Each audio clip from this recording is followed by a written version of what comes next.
कातिल की मां। रात को रामेश्वरी सोई तो क्या ख्वाब देखती है कि विनोद ने किसी ऑफिसर को मार डाला और कहीं रोपोश हो गया है। पुलिस उसकी तलाश में बेगुनाहों को जदोकोब कर रही है और तमाम शहर में शोरशर बपा है। इसी घबराहट में उसकी आंख खुल गई। देखा तो विनोद सो रहा था। उठकर विनोद के पास गई, प्यार से सर पर हाथ फेरने लगी और सोचने लगी, मैंने क्या बेसर पैर का ख्वाब देखा। उसके साथ कुछ मुतफक्किर भी हो गई और फिर लेटी, मगर नींद ना आई। दिल में एक खौफ सा समा गया था। सुबह को विनोद ने माँ को मुतफक्किर देखकर पूछा, अम्मा आज उदास क्यों हो। माँ विनोद की मोहब्बत लबरेज आंखों से देखकर बोली, बेटा तुमसे क्या कहूँ, रात को मैंने एक बहुत बुरा ख्वाब देखा है। जैसे तुम किसी अफसर को मार कर भाग गए हो और बेगुनाहों पर मार पड़ रही है। विनोद ने हंसकर कहा, क्या तुम चाहती थी कि मैं पकड़ लिया जाता। माँ ने कहा, मैं तो चाहती हूँ कि तुम ऐसे कामों के नज़दीक ही ना जाओ, पकड़े जाने का सवाल ही क्यों उठे। हमारे धर्म में है कि खुद जिएं और दूसरों को जीने दें। दूसरों को मारकर खुद जीना मेरे धर्म के खिलाफ है। विनोद, धर्म और नीति का ज़माना नहीं है। माँ, धर्म और नीति को हमेशा फतह हासिल हुई है और आइंदा भी होगी। स्वराज कत्ल खून से नहीं मिलता, त्याग तप और आत्मशुद्धि से मिलता है। लालच छोड़ते नहीं, बुरी ख्वाहिशात छोड़ते नहीं, अपनी बुराइयां देखते नहीं, उस पर दावा है स्वराज लेने का। यह समझ लो कि जो स्वराज कत्लो खून से मिलेगा वह मुल्क की चीज़ होगी, अफराद की चीज़ होगी और थोड़े से आदमियों का एक ग्रोह तलवार के ज़ोर से इंतज़ाम करेगा। हम आवाम का स्वराज चाहते हैं, कत्लो खून की ताकत रखने वाले ग्रोह का नहीं। विनोद ने कहा, तुम तो स्टेज पर खड़ी होकर बोलती हो, यहाँ कौन सुनने वाला है। माँ ने कहा, बेटा तुम हंसते हो और मेरा जी दुखी है। कई दिन से दाएं आँख बराबर फड़क रही है, यकीनन कोई मुसीबत आने वाली है। विनोद ने कहा, मैं मुसीबत से नहीं डरता, अभी कौन सा सुख भोग रहे हैं जो मुसीबतों से डरे। यह कहता हुआ विनोद बाहर चला गया। आज सुबह ही से विनोद का पता नहीं ना था, मालूम नहीं कहाँ गया। रामेश्वरी ने पहले तो समझा कि कांग्रेस के दफ्तर में होगा, लेकिन जब 1 बज गया और वह लौट कर न आया तो उसे फिक्र हुई। 10 बजे के बाद वह कहीं न रुकता था। फिर सोचा शायद किसी काम से चला गया हो। रात का ख्वाब उसे बेचैन और परेशान करने लगा और वक्त के साथ साथ बेचैनी भी बढ़ने लगी। जब शाम हो गई तो उससे ना रहा गया, कांग्रेस के दफ्तर गई। वहां दरियाफ्त करने पर मालूम हुआ आज सुबह विनोद सुबह से एक बार भी नहीं आया। रामेश्वरी का दिल किसी नामालूम खौफ से परेशान हो गया और वह ख्वाब मुजस्सम बनकर उसे रामेश्वरी का दिल किसी नामालूम खौफ से मुजस्सम बनकर उसे डराने लगा। कुछ देर तक वह हवास बाख्ता चुपचाप खड़ी रही। फिर ख्याल आया शायद घर गया हो। फौरन घर लौटी, लेकिन यहाँ विनोद का अब तक पता न था। जूं जूं अंधेरा होता जाता था उसकी जान खुश्क होती जाती थी। उस पर दाएं आंख भी फड़कने लगी। ख्यालात और भी खौफनाक सूरत इख्तियार करने लगे। कोई देवी या देवता न बचा जिसकी उसने मन्नत ना मानी हो। कभी सहन में आकर बैठ जाती, कभी दरवाजे पर जाकर खड़ी हो जाती। उसका दिल किसी खौफ ज़दा तायर की मानिंद कभी नशेमन में आ बैठता और कभी शाख पर। खाना पकाने का ख्याल किसे था, बार बार यही सोचती, भगवान मैंने ऐसा क्या कसूर किया जिसकी सज़ा दे रहे हो। अगर कोई गलती हो गई हो तो माफ़ करो, मैं तो खुद ही मुसीबत ज़दा हूँ, अब और बर्दाश्त करने की ताकत मुझ में नहीं है। रामेश्वरी सर पर हाथ रखकर रोने लगी। आसमान पर स्याह बादल घिरे हुए थे, नन्ही नन्ही बूंदें पड़ रही थीं। ऐसा मालूम होता था जैसे वह बेकस के साथ कोई रोने वाला न देख कर उसका साथ देती हो। गुजर चुकी थी। रामेश्वरी अभी तक दरवाजे पर खड़ी विनोद का रास्ता देख रही थी। इतने में कोई शख्स नहायत तेजी से दौड़ा हुआ आया और दरवाजे पर खड़ा हो गया। उसके जिस्म पर एक स्याह कंबल था जिसे उसने इस तरह ओढ़ लिया था कि मुंह का बड़ा हिस्सा छिप गया था। रामेश्वरी ने डर कर पूछा, कौन है। वह विनोद था। जल्दी से अंदर दाखिल होकर माँ से दरवाज़ा बंद करने को कहा, फिर आंगन में आकर कंबल को रख दिया और खाने को मांगा। रामेश्वरी ने खौफ होकर पूछा, तुम आज दिन भर कहाँ थे। मैं तमाम दिन तुम्हें ढूंढती रही। विनोद ने करीब आकर कहा, मैं एक नहायत ज़रूरी काम से गया था और अभी फिर लौट जाना है। सिर्फ तुमसे यह कहने आया हूँ कि अब 2-4 महीने मैं यहाँ ना रह सकूँगा। डरने की कोई बात नहीं है, मैंने वही किया जो मैं अपना धर्म समझता था। हिफाजत जान की खातिर मुझे यहाँ से भाग जाना ज़रूरी है। रामेश्वरी की आंखों के सामने अंधेरा छा गया। बोली, क्यों बेटा, तुमने वही किया जिसका मुझे खौफ था? ईश्वर ने तुम्हारी बुद्धि क्यों हर ली? विनोद ने कहा, न ईश्वर ने मेरी बुद्धि हरी है, न मुझ पर कोई आफत आई है। मैंने आज छावनी में एक ऑफिसर को मार डाला है। ऐसा निशाना मारा कि एक ही गोली में ठंडा हो गया, हिला तक नहीं। क्या वहाँ कोई और ना था? कोई नहीं, बिल्कुल सन्नाटा था। पुलिस को तो खबर हो गई होगी। हाँ, कई कई शख्स पकड़े गए हैं। मैं तो साफ बच निकला। रामेश्वरी की हालत बदल गई। बेटे की मोहब्बत में अश्कबार आंखें गुस्से से सुर्ख हो गई। मैं उसे बचना नहीं कहती। मुजरिम तो मुंह छुपाकर भाग जाए और बेगुनाहों को सज़ा मिले। तुम खूनी हो, मुझे मालूम नहीं था कि मेरी कोख से ऐसा सपूत पैदा होगा, वरना मैं पैदा होते ही गला घोट देती। अगर मर्द है तो जाकर अदालत में अपना कसूर तस्लीम कर ले, वरना उन बेगुनाहों का खून भी तेरे सर पर होगा। यह फटकार सुनकर विनोद को गुस्सा आ गया। बोला, तुम्हारे कहने से मैं खूनी नहीं हो जाता, और लोग यही काम करते हैं तो लीडर हो जाते हैं। उनकी जय जयकार होती है, लोग उनकी पूजा करते हैं। मैंने किया तो मैं हत्यारा हो गया? रामेश्वरी, हत्यारा तो तू है ही, और जो दूसरों की हत्या करते हैं वह तमाम के तमाम हत्यारे हैं। तेरी माँ होकर मैं भी पाप की हिस्सेदार हो गई। मेरे मुंह में भी स्याही लग गई। लीडर वह होते हैं जो दूसरों के लिए मरते हैं। जो दूसरों की हिफाजत करे वही बहादुर और सूरमा है। उन्हीं का जन्म मुबारक है, उन्हीं की माएँ खुशनसीब हैं। तुझे शर्म नहीं आती कि तू खून करके अपनी बड़ाई कर रहा है? विनोद ने फिर कंबल उठा लिया और बोला, तुम मेरी माँ ना होती तो इसी वक्त लगे हाथ तुम्हारा काम भी तमाम कर देता। जीते जी फिर तुम्हारा मुंह ना देखूंगा। यह कहता हुआ वह जोश में घर से निकल पड़ा। दम भर बाद रामेश्वरी भी इस जोश में घर से निकली। बेटा है तो क्या, वह यह नाइंसाफ़ी नहीं गवारा कर सकती? वह उसी वक्त कोतवाली में जाकर उस खून की खबर दे देगी। विनोद को फांसी पर चढ़ना उससे कहीं बेहतर है कि बेगुनाहों को फांसी हो। लेकिन कुछ दूर चलने के बाद माँ का दिल बेचैन हो गया। वह लौट पड़ी और घर आकर खूब रोई। जिस बेटे को उसने ऐसी ऐसी मुसीबतें झेल कर पाला, क्या उसे फांसी दिला देगी?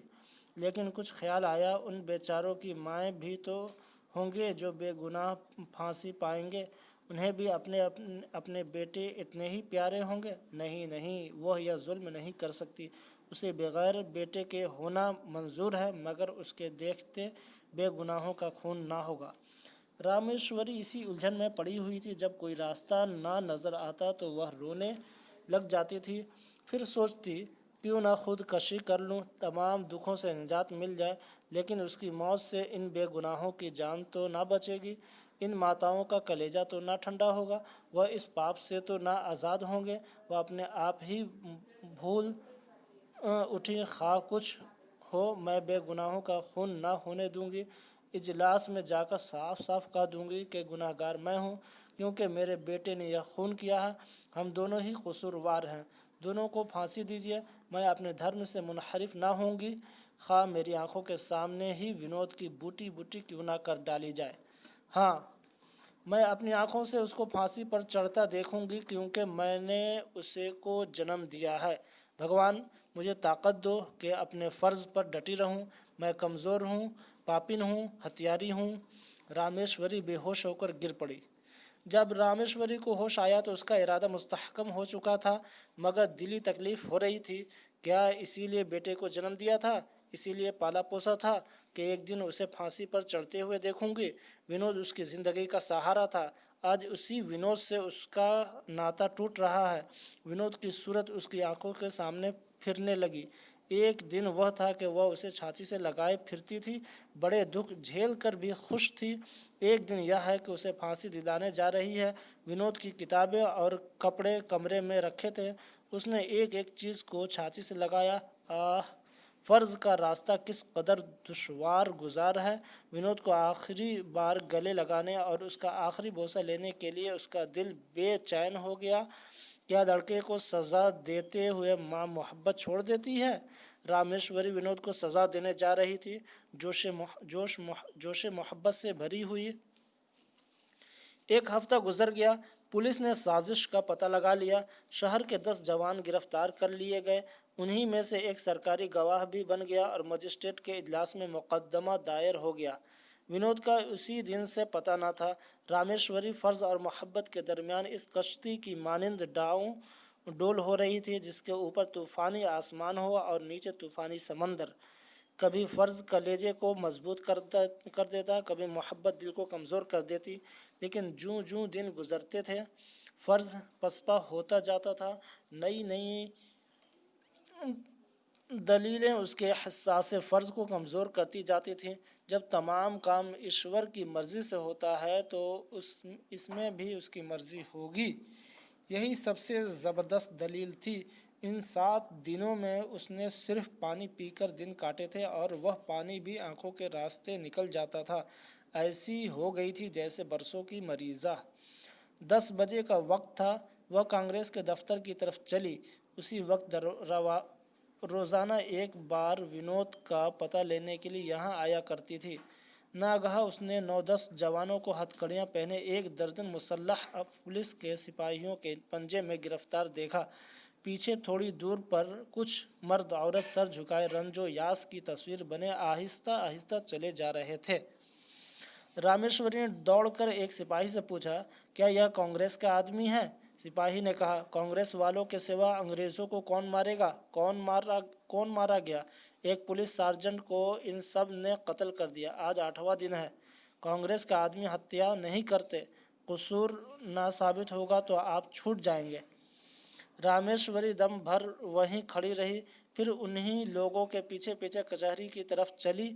फ़र्ज़ यह नई ताकत पाकर संभल गया। वह इतने बेकसूर नौजवानों को मौत के मुंह में न जाने देगी। अपने खूनी बेटे की हिफाजत के लिए इतने बेगुनाहों का खून न होने देगी। कचहरी में बहुत बड़ा मजमा था। रामेश्वरी ने एक अर्ज़दिली से पूछा, क्या साहब आ गए? उसने जवाब दिया, अभी नहीं आए, आते ही होंगे। बहुत देर से आते हैं, 12 तो बजे होंगे। अर्ज़दिली ने झुंझलाकर कहा, क्या वह तुम्हारे नौकर हैं कि जब तुम्हारी मर्ज़ी हो आकर बैठ जाए? बादशाह हैं, जब मर्ज़ी होगी आएंगे। रामेश्वरी चुप हो गई। उसके पास ही कई औरतें बैठी हुई थीं। एक ने पूछा, क्यों बहन, तुम्हारे घर का भी कोई लड़का पकड़ा गया है? रामेश्वरी अपनी फिक्रों में डूबी हुई थी, कुछ ना बोली। उस औरत ने फिर कहा, क्या कहूँ, ना जाने किस पापी ने खून किया।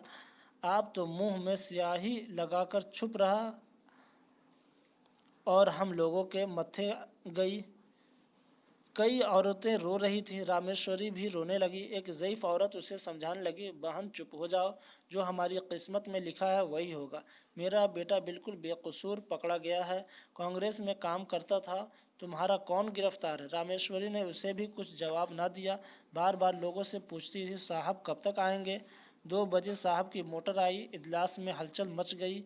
जूं ही साहब कुर्सी पर बैठे, सरकारी वकील ने यह खून का मुकदमा पेश कर दिया। पुलिस के अफसर आ गए, मुलजिम भी सामने खड़े कर दिए गए। आयन उसी वक्त रामेश्वरी ने इजलास के रूबरू आकर सलाम किया और साफ लफ्ज़ों में बोली, हुजूर, इस मुकदमे के पेश होने से पहले मैं कुछ अर्ज़ करना चाहती हूँ। सब के सब उसकी तरफ हैरत से देखने लगे। कमरे में सन्नाटा छा गया। साहब ने उसकी तरफ तेज़ निगाहों से देखकर कहा, क्या बात है? रामेश्वरी, मैं इसलिए आपके सामने आई हूँ कि इस मुकदमे का सच्चा हाल बयान करूँ। सार्जेंट का खून करने वाला मेरा बेटा है। यह तमाम मुलजिम बेगुनाह है। साहब ने मुतहय्यर होकर पूछा, तुम अपने होश में हो या नहीं? रामेश्वरी ने कहा, मैं अपने होश में हूँ और बिल्कुल सच कहती हूँ। सार्जेंट को मेरे बेटे ने मारा है। उसका नाम विनोद बिहारी है। मेरे घर में उसका फ़ोटो रखा हुआ है। वह उसी दिन से लापता हो गया है। मैं अपने होश में हूँ। अपने बेटे से मेरी कोई दुश्मनी नहीं है। मैं उसे इस तरह प्यार करती हूँ जैसे हर एक बेवा अपने इकलौते बेटे को।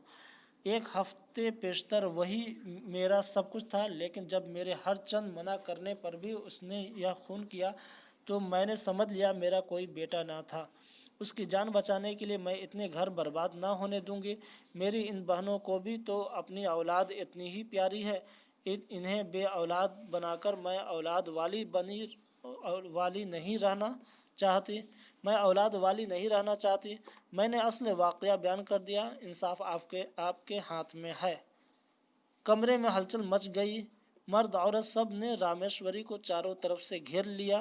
کئی عورتیں اس کے قدموں پر سر رکھ کر رونے لگیں۔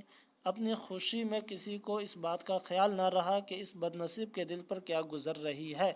وہ بے حس و حرکت درمیان میں کھڑی تھی، نہ کچھ سوجھتا تھا نہ کچھ سنائی دیتا تھا، بس ونود کی صورت آنکھوں کے سامنے تھی۔ یکا یک مجمع میں سے ایک آدمی نکل کر رامیشوری کے سامنے آیا اور اس کے سینے میں خنجر اتار دیا۔